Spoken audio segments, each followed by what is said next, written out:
This is M0NLP, and I hope this will demystify CTCSS tones, which are frequently misunderstood. CTCSS stands for Continuous Tone Coded Squelch System. You don't need to know that, but they're also called private line, PL, tone squelch, virtual channels, and a few other things. And now this is about the principles rather than the technical. We'll start with some very simple revision of sound theory. The numbers don't matter here, as I said, this is just the principles. If this window was looking at the sound spectrum, you can accept that low notes on the left can be shown like this. Now down here, these are the notes that we humans can't hear, but elephants can. Up here on the right, we can show the high notes. These are the ones bats use that also we humans can't hear. Somewhere between these then is the range of human hearing. Way down on the left is the lowest note you've ever heard from a church organ. And now these are the sort of notes you might feel as well as hear. At the other end is the high stuff, cymbals and squeaky things. As we get older though, we tend to lose bits off the ends. However, human speech takes only this much. Singers can go off either side a bit more. Blokes tend to be deeper voiced and appear more towards the left, and the ladies more towards the right. The interesting thing is we can still understand human speech if it only takes up this much bandwidth, as it's called. And this is what a radio does. It uses enough that we can still understand it as human speech, but it doesn't need to pass all the frequencies we use in speech. And this is how you can usually tell you're listening to something on a walkie-talkie or down the telephone, because not all the information is there, and you can hear the difference in quality. So, if a radio is only reproducing this much spectrum, it means you can put a continuous tone here, and you won't actually hear it. You can put one here, or here as well. In fact, there are quite a few places to choose from. Think of a tone as an unchanging note. All the tones used in this system are in fact lower than speech, but the principle would be the same if we used higher tones. Right, revision over. Let's look at how this applies with radio then. Take 5 radios. They don't all have to be handhelds, but I can't draw base stations. If they're all on the same frequency within range of each other and switched on with the volume control up, then when you're talking to one, all the others hear it, which is of course pretty much what you want from a walkie-talkie. This time we will encode one radio. Encode means that a pre-selected tone, or continuous note, will be transmitted when the radio is fired up with the push-to-talk switch. All the time the switch is pressed, the tone will be transmitted.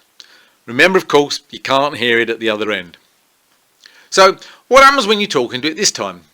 Well, the other radios are still switched on, within range, and still on the same frequency. So they will open up and they will hear the transmission as well.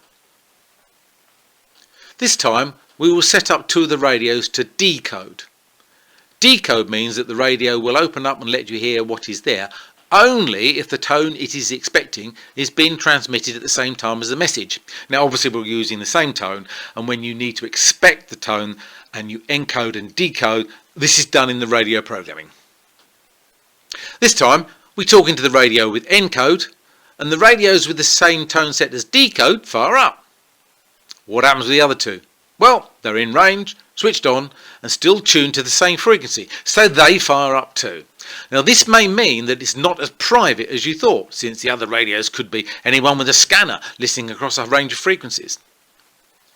These 3 radios though need to be set up so that everyone can talk to everyone else on the system, rather than just listen to one person talking. So each one has to be set to encode and decode, and then any of these radios can be heard by any of the others. Well, what about these 2? Well, guess what? They're on the same frequency, switched on and within range, so they can hear everything as well. Now there are dozens of different tones available, so manufacturers may try to fool you by advertising 128 virtual channel combinations. The reality is they only have 8 frequencies, but each of the 8 frequencies has one of 16 different tones working with it. Don't forget though that someone with a scanner listening to the 8 frequencies will hear every single one of your 128 virtual channels. However, there's a good reason for using tones. Let's talk into one of these radios. The other one can hear it, but the 3 with tones encoded can't, even though they are in range and switched on, because they are expecting a tone as well as speech. Now, most radios show a busy light when this is happening, and a lot of them won't actually let you transmit when your busy light is on either.